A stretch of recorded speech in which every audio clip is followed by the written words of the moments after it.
Good afternoon, Dean and teachers. We are the first group to report about Philippine Professional Standards for Teachers or PPST. Teachers play a crucial role in nation building. Through quality teachers, the Philippines can develop holistic learners who are steeped in values equipped with 21st century skills and able to propel the country to develop and progress. This is in consonance with the Department of Education vision of producing Filipinos who passionately love their country and whose values and competencies enable them to realize their full potential and contribute meaningfully to building the nation. Rapid Order Number 36 Series 2013. Based on the Teacher Education and Development Map in 2006 as cited by Bilbao et al. In 2018. Philippine teacher education is defined as a lifelong journey from entry to basic education in the DepEd to entry to teacher education institution of the CHED to licensing as professional teacher of the PRC to employment to DepEd with attestation of the civil service or private basic education.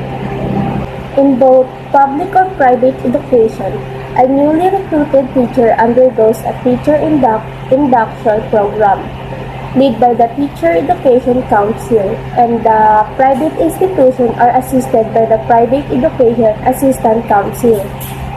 While in service, the professional teachers continues professional development through trainings by the duly authorized service providers of the PRC or shall continue professional development through advancement in education, master's or doctorate, or other activities on their own. The continuing professional development continues until the person retires from employment or continues to practice the profession in another capacity. In the middle of this professional lifelong cycle are the professional teachers standards known before as National Competency-Based Teacher Standards, and now known the Philippine Professional Standards for Teachers. Both are frameworks for teacher quality. The PPST 2017 defined teacher quality in broader perspective attuned to current demands and changes in the educational local and global landscape to include the reforms of K-12, the outcomes-based education of higher education, the Asian integration, the UNESCO's SDGs 2030, and the Ambition Natin 2014. The standards describe the expectation of teachers' increasing levels of knowledge, practice, and professional engagement. At the same time, the standards allow for teachers' growing understanding applied with increasing sophistication across a broader and more complex range of teaching, learning situations. Being responsible for pre-service development of teachers, teacher education institutions have responsibility of graduating students with PQF 6 qualification and to master the PPST beginning teacher standards as well as the program outcomes of the CHED's PSG for teacher education. The mastery of the beginning teacher competencies is an expectation of the teaching industry in basic education. The purpose of PQF legal document that adopts national standards and levels for outcomes of education in the country. It assists individuals to move easily between different education and training sectors, and the labor market aligns the international qualification for full recognition of the value of PQ will be used as the basis for accrediting certificates and licenses recognized by the government. Let us focus on the PPST 2017, particularly on the beginning teachers' competencies for career. Career Stage 1. Beginning teachers. Newly qualified to teach as professional teachers are the beginning teachers. They have acquired an appropriate degree in education or allied fields and have passed the licensure examination for professional teachers. They are assumed to have competencies in terms of content, knowledge, and pedagogy, as well as the 21st century skills and values to support teaching and learning. They can manage learning and have strategies that enable learners to enhance learning through their guidance. There are 7 domains in the PPST. The 7 domains collectively comprise 37 strands to refer to more specific dimensions of teacher practice. Each strand is calibrated according to the professional development scale or as described career stage 1. Beginning teachers, career stage 2. Proficient teachers, career stage 3. Highly proficient teachers, and career stage 4. Distinguished teachers. However, since they are new to the teaching profession, beginning teachers are expected to seek advice and assistance from their peers and experienced colleagues to continuously improve their teaching. Let us look at the detailed competencies on the domains and strands for the beginning teachers. Domain 1: Content Knowledge and Pedagogy. Content knowledge and pedagogy is one of the core of competency of being a teacher. Domain 1 emphasizes teachers' command of content knowledge and interconnection within and across curriculum areas, as well as solid and critical awareness of how theories and principles of teaching and learning are applied. This domain includes teachers' capacity to use developmentally appropriate and meaningful teaching that is based on current research and content understanding. It considers instructors' fluency in their mother tongue, Filipino, and English in teaching and learning process, as well as required abilities in communication, teaching, and technology use to promote high-quality learning outcomes. Strand 1.1: Content Knowledge and its application within and across curriculum areas. Competency Indicators for Beginning Teachers.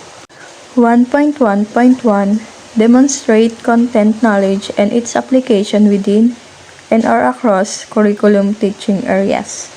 Strand 1.1 It is all about competency that teachers are expected to master for them to teach efficiently and effectively, and making meaningful connection and including appropriate interdisciplinary topics and learning competency cited in the curriculum guide of other learning areas in any grade level. Strand 1.2 Research-based knowledge and principles of teaching and learning. 1.2.1 Demonstrate an understanding of research-based knowledge and principle of teaching and learning.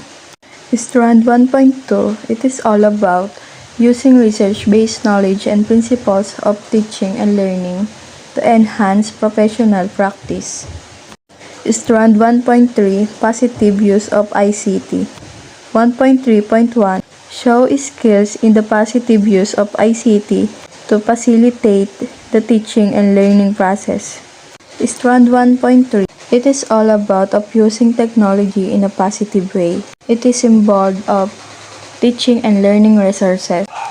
These refer to resources used in the teaching and learning process such as teaching resources, example of curriculum guides and teachers' manuals. Learner resources like learners' materials and worksheets. Strand 1.4 Strategies for promoting literacy and numeracy. 1.4.1 Demonstrate knowledge of teaching strategies that promote literacy and numeracy skills. It is important to promote these skills because literacy and numeracy enable people to develop the core abilities they need to succeed in life. Because literacy and numeracy are employed in so many facets of our life. They are essential for accessing the larger curriculum.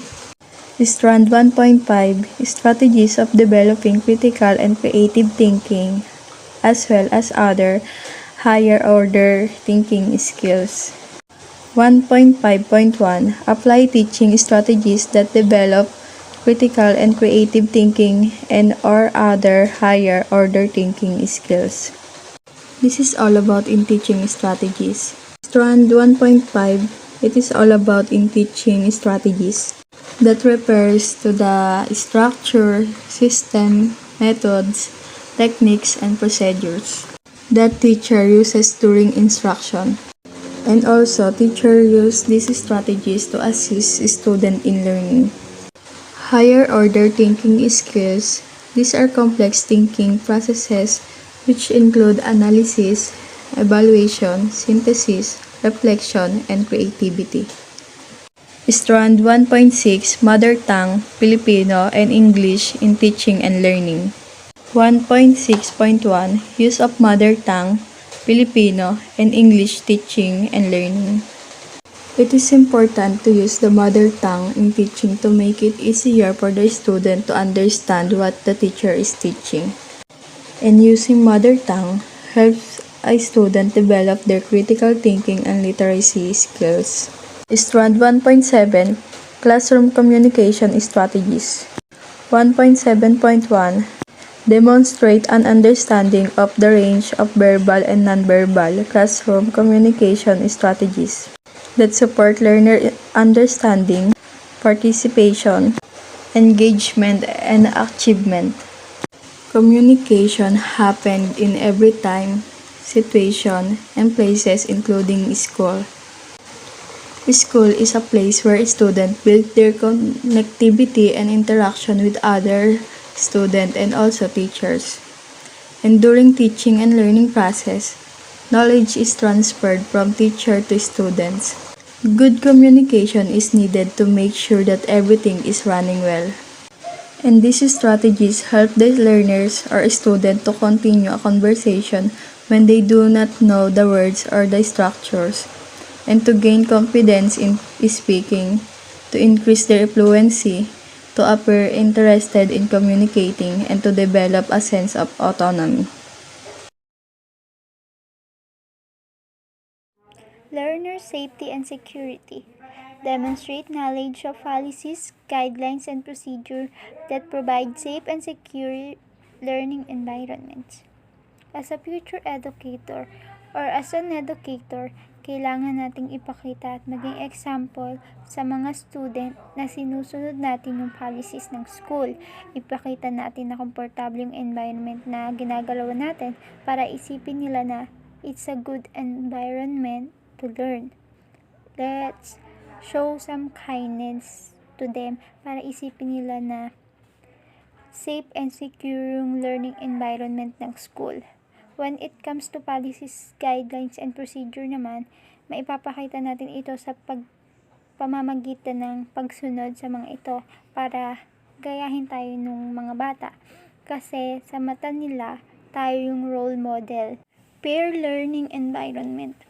Demonstrate understanding of learning environments that promotes fairness, respect, and care to encourage learning.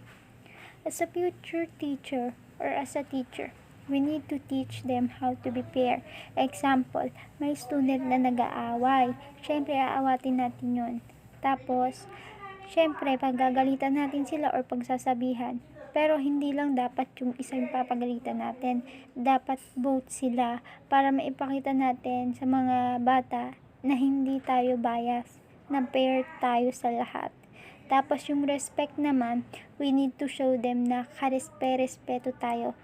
Kasi kung di natin ipapakita na karespeto tayo, paano tayo re-respetuhin? Tapos kailangan din natin ipakita na may respect tayo sa iba para gayahin nila tayo at i-respect din nila tayo at matuto silang rumispeto ng iba.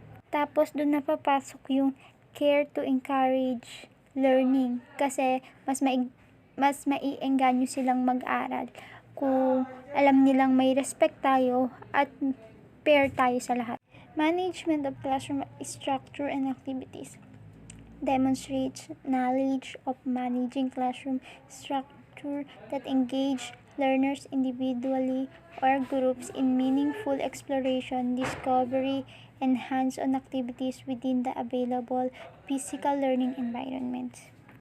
It's about building relationship to your student para maging positive yung environment sa loob ng classroom. Then dapat di lang tayo nakapokus sa pagtuturo lang. Dapat kahit pa paano may nakaredy tayong activity games para di sila maboard at para ma-feel nila na masaya mag-aral at ma-motivate silang mag-aral ng mabuti.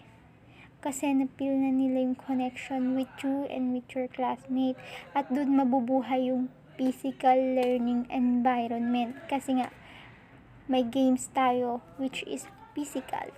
Support for learner participation. Demonstrate understanding of supportive learning environments that nurture and inspire learner participation. We need to make a lot of strategy for the student. Example is yung groupings. They need to connect with the with their group mates. At sa pagsasagot naman yung mga estudyante, kailangan natin i-connect yung sagot nila sa topic para mapil nila na tama yun at mapil nila na support tayo at mas ma-inspire silang sumagot ng sumagot. Promotion of purposive learning. Demonstrate knowledge of learning environments that motivate learners to work productively by assuming responsibility for their own learnings. It's about applying strategy na magpapanatili sa pagiging productive mag-aral ng mga estudyante. Example nito is activity games. We need to connect the game to our subject para mabilis nila maintindihan yung pinag-aaralan at para manatili yung kasipagan nila at para matuto sila sa sarili nila. Management of learner behavior. Demonstrate knowledge of positive and non-violent discipline in the management of learner behavior. As a teacher, we need to balance the classroom. Kailangan natin mag-add ng points sa mga activities na ginagawa nila. Bigyan din natin ng pansin yung mga estudyante na nahihirapan sa task. We need to manage our students' behavior. Dahil pag hindi natin na-manage yun, magiging negative yung atmosphere sa loob ng classroom. Sa pagdidisiplina naman, dapat pagsabihan lang natin sila. Or kausapin lang sa mahinahon na way. Hindi natin kailangan gumamit ng violence para i-collect sila. In that case, mapipil ng mga estudyante yung positive atmosphere ng classroom. Pwede rin tayong magbigay ng rewards sa bawat estudyante makakatama sa sagot para mas maengganyo silang mag-aral at mas maging maganda yung kakalabasan ng behavior nila. So, good day everyone. Today we are going to discuss about the domain 3 or diversity of learners. So, what is domain 3 or diversity of learners? It refers to the infinite variety of life experiences and attributes to a child brings to their formal learning at school. So all students with diverse learning needs have a right to access a full and engaging education on the same basis as their peers. So when we enter a classroom, we face a different students that has a different character, attitudes, interests, learning styles, and needs. So when you teach a students, they have a different diverse set of learning needs. And to be an effective teacher, anong magagawa natin dito? You must address these needs. Through what? Sa ating mga lessons and activities na ating tinuturo at pinapagawa sa ating mga estudyante. Ayan. So, let's go to Strand. Strand 3.1, Learners' Gender, Needs, Strengths, Interests, and Experiences. Competency indicators for beginning teachers. demonstrate knowledge and understanding of differentiated teaching to suit the learner's gender, needs, strengths, interests, and experiences. So, ano mang ibig sabihin nito? Di ba tayo mga teacher, first thing, we need to consider the learner's gender, needs, strengths, interests, and experiences. So, for example, you are teaching online in province and city. So, which have the same competencies na hinihingi. So, paano nga ba natin matutulungan ang pangangailangan ng ating mga estudyante sa magkaibang lugar? Di ba? Kung mapapansin naman natin sa city, kung magtuturo ka ng online ay maayos doon at stable naman ang connection. Kumbaga naman sa province ay alam naman nating mahina dahilan ito sa malayo sa ating mga tower ng signal. So, the teacher must know and have a learning plan. Yan, kailangan natin ng mga plano para sa ating mga pagtuturo. And because when we are teaching in different place, nakikita natin yung pagkakaiba. Talagang malaki yung pagkakaiba nung magiging pagtuturo natin dun sa city and sa province. And as a teacher, we do not want to discriminate the students inside the classroom. Kaya tayo may plano. So, kaya nga, kailangan natin maging careful lalo na sa ating mga modules na ibinibigay sa kanila. Di po ba? Sa ating mga inututuro. So, para maiwasan natin, may ma-discriminate. That's why it is crucial to consider the learner's gender, needs, strengths, interests, and experience sa ating mga pagtuturo. Ayan. So, the second one is Strand 3.2, Learners' Linguistic, Cultural, Socioeconomic, and Religious Backgrounds. So, competency indicators for beginning teachers implement teaching strategies that are responsive to the learner's linguistic, cultural, socioeconomic, and religious backgrounds. So, ano pong ibig sabihin nito? It is important to not play with words and accent of other people or indigenous people. Kasi sometimes may teacher na pinagtatawanan yung accent ng estudyante na hindi dapat natin ito gawing katawa-tawa sa ating mga estudyante. Dapat maging pantay ka rin sa kanila, maging fair ka. Because as a teacher, you need to give the equal teaching or treatment in both students inside the classrooms. So you need to be fair. And about in religions, we need to be sensitive. Hindi dapat tayo makialam kay pagtalo kung ano man yung paniniwala natin at kung ano yung paniniwala na meron sila dahil isa ito sa batas ng mga guro kabilang sa ating code of ethics. So maging maingat na lang tayo sa pagbanggit o halimbawa ng religions to not discriminate the students' beliefs. Strand 3.3, Learners with Disabilities, Giftedness, and Talents. So competency indicators for beginning teachers. Use strategies responsive to learners with disabilities and giftedness and talents. We know that the teacher need to be flexible. Kasi iba't ibang batang tinuturuan at ang iba ay katulad ng learners na may disabilities, giftedness, and talents. So, as a teacher, we are responsive in teaching in terms of special needs of the students. No? Kailangan natin ibibigay yung mga pangailangan, lalo na sa mga may mga special, lalo na sa mas nangangailangan estudyante na matuto at maturuan. It is important to diagnose the students to know their conditions. So, mahalagang may nalalaman din tayo sa kanila at ang mga bagay na ito ay ating marapat na ingatan patungkol sa ating mga estudyante. Strand 3.4. So, learners in difficult circumstances. Competency indicators for beginning teachers demonstrate understanding of the special educational needs of learners in difficult circumstances, including geographic isolation, chronic illness, displacement due to armed conflict, urban resettlement or disasters, child abuse, and child labor practices. Ibig sabihin naman ito, for example, may nangyari, no, typhoon, at napinsala ang isang lugar, damay doon yung estudyante na meron ka. And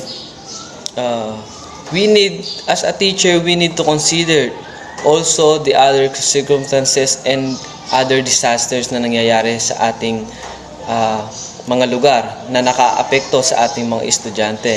So, learning is very important for a child. Kaya naman, as a teacher and a second parent of a child, maging sensitive tayo sa mararamdaman ng ating mga estudyante. No?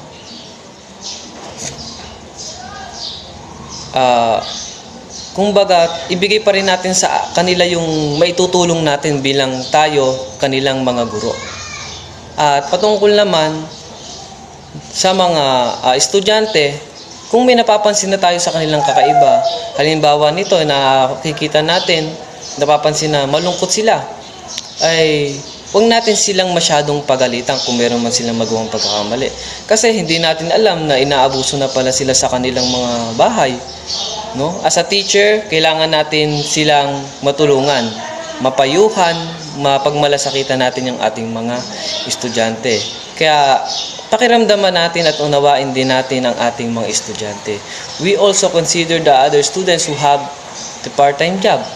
Ayan, yung mga may trabaho at their early age, because yun yung mga pangangailangan nila, kinakailangan nila para sa kanilang pang-araw-araw, ganun din para sila ay makapasok sa mga eskwelahan o maka-attend sa kanilang online class. Ayan.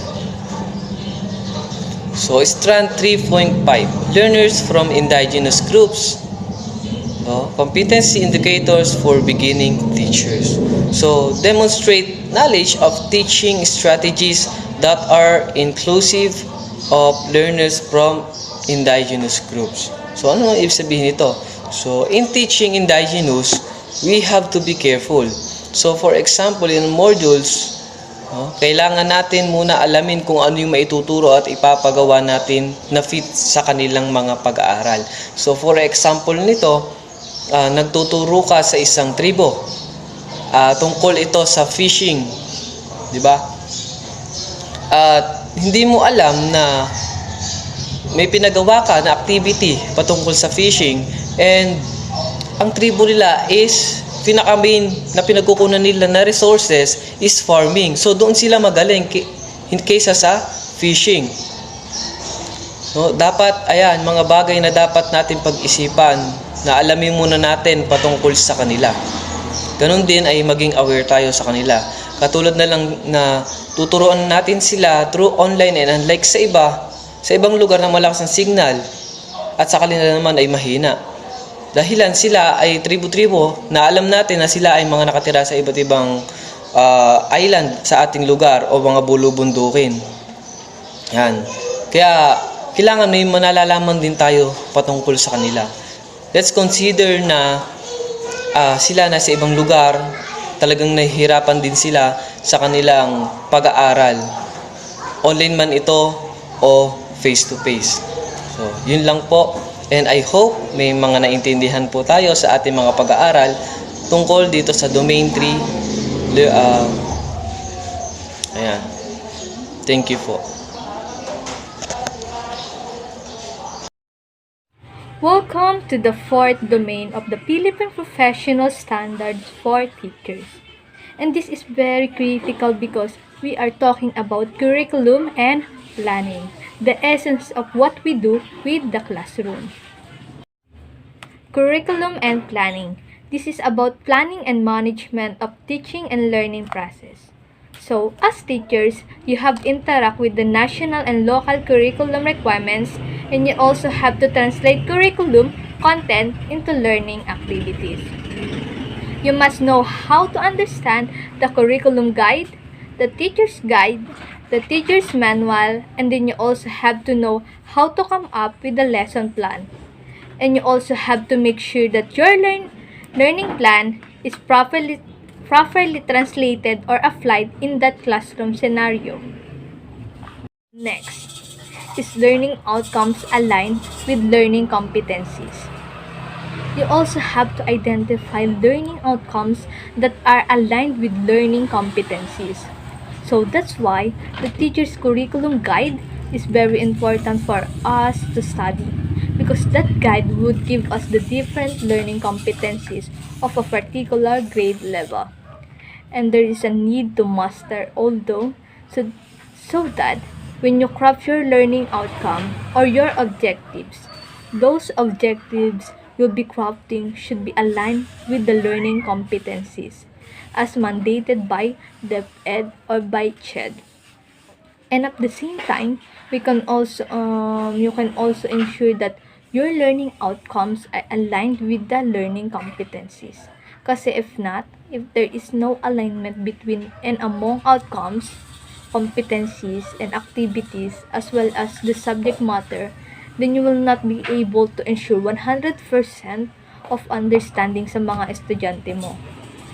Now, let's try to differentiate learning competency and that of a learning outcomes. So when you speak of the learning competency, you are referring to general statement that decide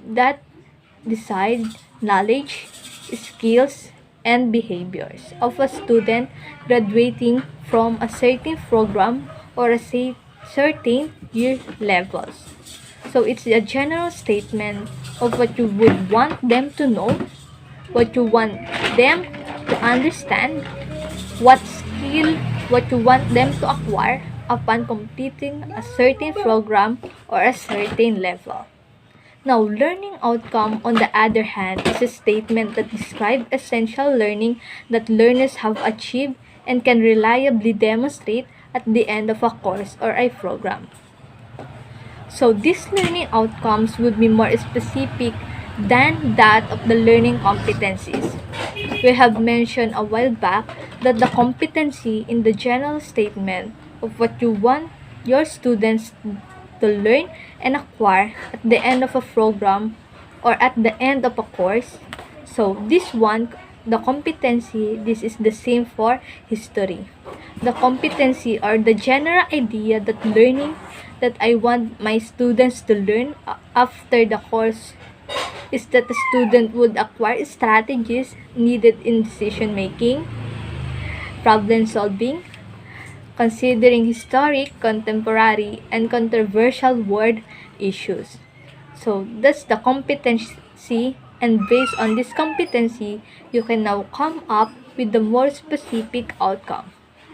The outcomes, these are what the students would do at the end of a topic, at the end of a particular subject matter.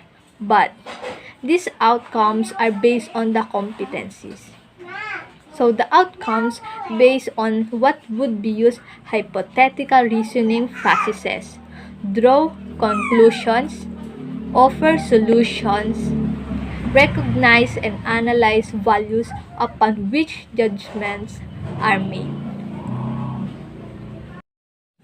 Next is relevance and responsiveness of learning programs. This curriculum are the activities that we have planned, we have created. It is responsive to the learning needs, to the subject matter. Next is relevance and responsiveness of learning programs.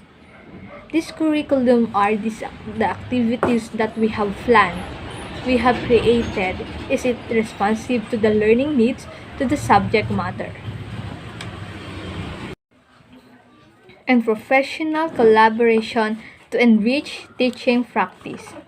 So it's not just who will be where the students will have an interaction with, and professional collaboration to enrich teaching practice. So it's not just us who will where the students will have an interaction with. Maybe we can ask other people on their professional work into this industry. Sabihin natin kung ABM students mo ang tinuturuan mo, You can ask accountant to have a talk to your students. OJTs, right? The OJTs will let them expose in different companies and practice what they have learned in our class.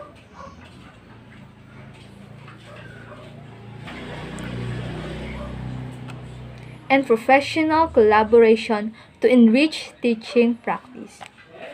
So, it's not just us who will where the students will have an interaction with. Maybe we can ask other people on their professional work into this industry. Sabihin natin kung ABM students ang tinuturuan mo, you can ask accountant to have a talk to your students. OJTs, right? The OJTs will let them expose in different companies and practice what they have learned in our class.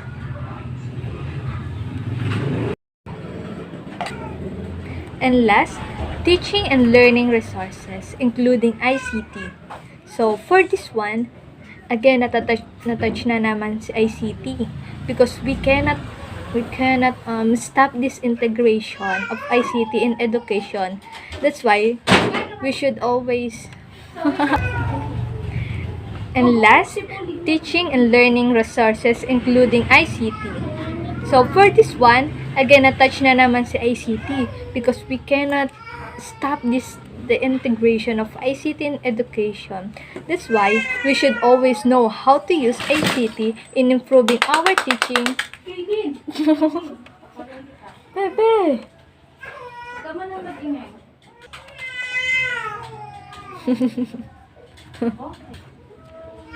And last, teaching and learning resources including ICT. So for this one, again, na-touch na naman si ICT because we cannot stop the integration of ICT in education. That's why we should always know how to use ICT in improving our teaching and the learning process itself. From there, we can also get learning and last, teaching and learning resources, including ICT. So, for this one, again, na-touch na naman si ICT because we cannot stop the integration of ICT in education. That's why we should always know how to use ICT in improving our teaching and the learning process itself. From there, we can also get learning resources.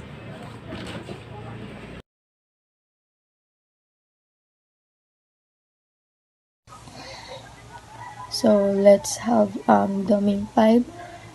In domain 5, which is assessment and reporting, we have 5 strands in domain 5. Number 1, design, selection, organization, and utilization of assessment strategies. Number 2, monitoring and evaluation of learner progress and achievement. Number 3, feedback to improve learning. And number 4, communication of learner needs, progress, and achievement to key stakeholders. Number 5, use of assessment data to enhance teaching and learning practices and programs. In Strand 1, this will help us deliver our lessons that are responsive to learners' needs. Having well-designed assessment methods provide valuable information about student learning. We have different kinds of assessment like diagnostic. The diagnostic is given before teaching takes place, and with this, it will help to identify student current knowledge of a subject, their skill set, and compatibilities, and to clarify misconception before teaching take place. Like for example, when we're in high school or elementary, we usually take diagnostic tests in the first day of school. It is because the teacher wanted to know our capabilities or knowledge in their subject area. Next is formative. It is usually ungraded, and this is given during discussion like recitation or random questions so that you will know if the student are listening attentively or they understand your discussion. So summative, when we say summative, it is usually given after um, assessment.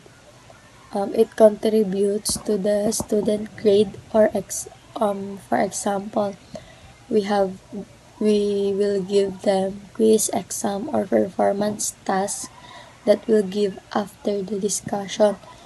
So remember, when diagnostic before the teaching, formative during the teaching, and summative after the teaching. So strand 2, assessment and reporting can help us as a future teacher or new teacher to document what the learners need and their progress. So monitoring as teacher, we use assessment tools to monitor student learning and to understand, also to evaluate whether they understood or not the lesson, content, or discussion. So strand 3, when we assess student in their learning, we should make sure we provide timely, accurate, and constructive feedback. When we say give constructive feedback, means that the student will not become uninterested, be hurt, and the student curiosity will not be broken. Instead, we should give them positive feedback, then proceed to negative, and then back to positive again, so that they will listen to their strength and weaknesses and able to change it. Because if we tolerate to give them always a positive feedback, they will not learn and improve what needs to improve. So strand 4, improve our practices in communicating learners' need, progress, and achievements to our stakeholders, especially parents or guardians, like how we can utilize the various modes of communication in the school settings. So let's elaborate for us to understand the strand 4 of domain 5. So when we say communication of a learner, it's either directly or indirectly for transferring relevant information about learners' needs. So progress and learners need progress and achievement to stakeholders, and using our observation towards the learner's needs, like the attitude of the learner that we must address immediately, and the learner's progress or stages in learner's school and academic status.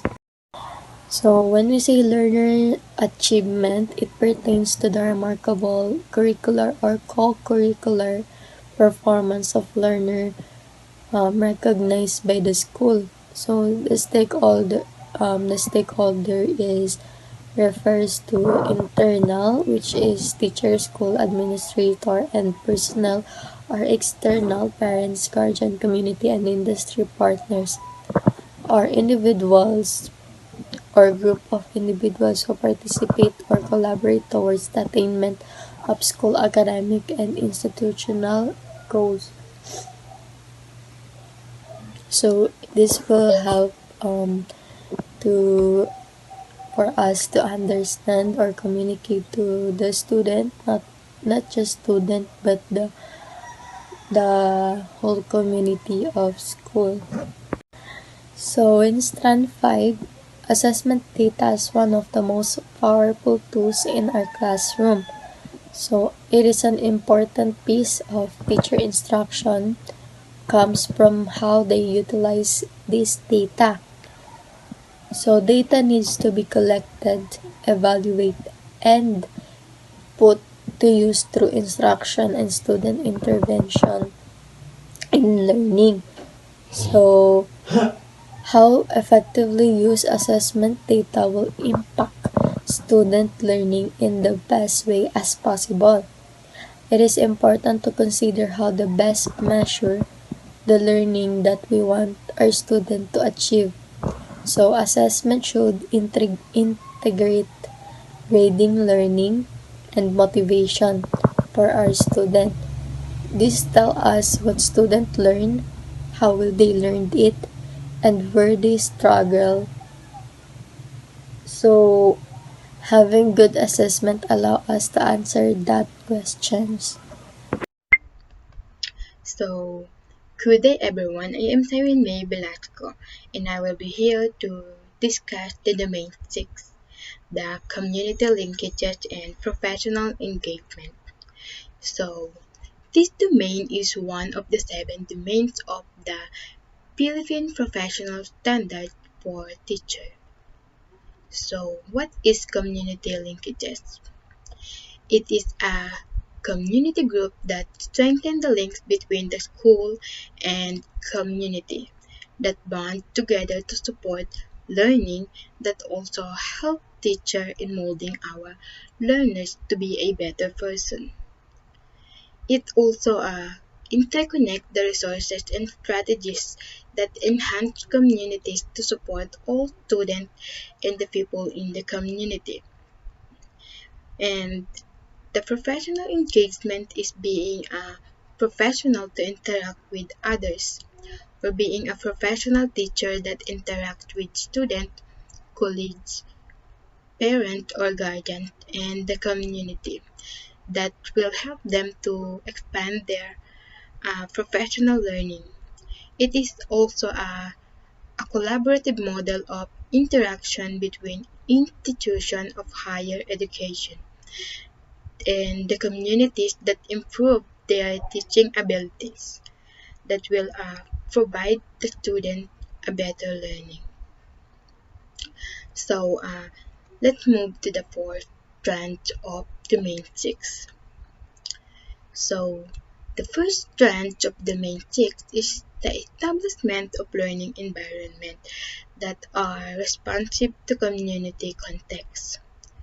So the competency indicator of a beginning teacher in this first strand is to demonstrate an understanding of knowledge of learning environments that are responsive to community context.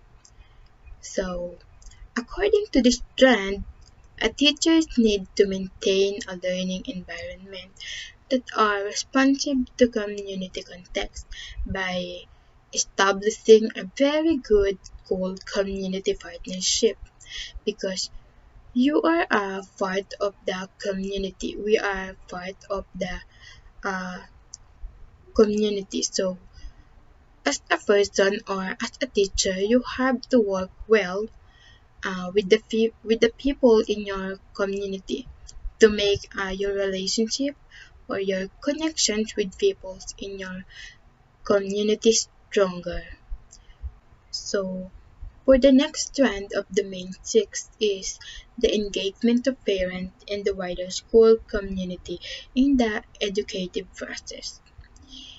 And each competency indicators for beginning teachers is to seek advice concerning strategies that build relationship with parents or guardians and the wider community.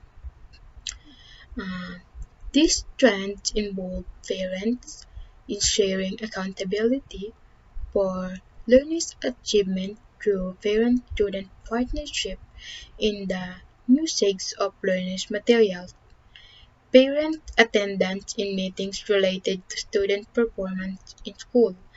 Uh, that's why we have a PTCA, or Parent Teachers Community Association, to know what learning environment your child received, or what your child performance in school. But not only the parent should engage in the process of the student education, but also the people within the community, like the barangay captains and counselors, and and as a teacher, you should also understand your student interest that will help you to provide them a quality learning opportunities, like giving them the opportunity to explore areas they are interested in for them to be active more to learn. For example, the environment that they will be more likely to engage with the learning process, like museum, uh, zoo, and uh, amusement park. So that's it for our second trend. So for the third strand of the main six is the professional ethics. And as we all know, ethics refer to the discipline of dealing with what is good and bad with moral duty and obligation. So the competency indicators for the beginning teachers in this third strand is to demonstrate awareness of existing laws and regulations that apply to the teaching profession, and become familiar with the responsibilities specified in the Code of Ethics for professional teachers. As we all know, being a teacher is not only to be a role model for students, but also to be the protector, because the Code of Ethics is designed to protect all the students' rights, and through this code, you will know what is the right thing to do as a teacher. You can shape your student mind and behavior correctly to become a better person. That's why teachers should know the code of ethics for professional teachers that will guide them to have a proper behavior to the learning community at all times, that they will show to people in their surroundings, especially to their students. Now, let's move for the last strand of domain 6, which is the strand 4, the school policies and procedures. The competency indicators for the beginning teacher in the last strand of domain 6 is to demonstrate knowledge and understanding of school policies and procedures, to foster a harmonious relationship with the wider school community, not just the people in the school, not just in our students and their parents, but in everyone within the community, like the people in politics, the people that you meet, because a teacher should be able to get along with the people, to form a good relationship with the people in your community or even the people outside your community, because one of the teacher's traits is being a good communicator that will make a harmonious relationship with your to wider your school community. So overall, this domain 6 is uh, the community linkages and professional engagement, is all about the role of teachers establishing school community partnership that aims to enrich the learning environment, as well as the community engagement and education process. This domain also expects teachers to identify and respond to opportunities that link teaching and learning in the classroom to the experiences and aspirations of the wider community and other stakeholders.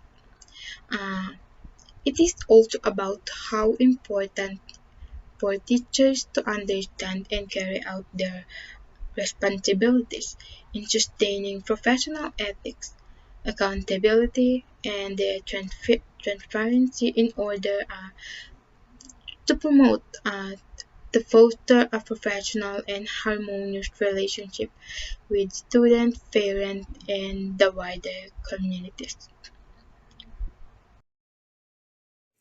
Hi, good afternoon everyone. I am Benji Plasencia and I am the one who will discuss the domain number 7, which is the personal growth and the professional development.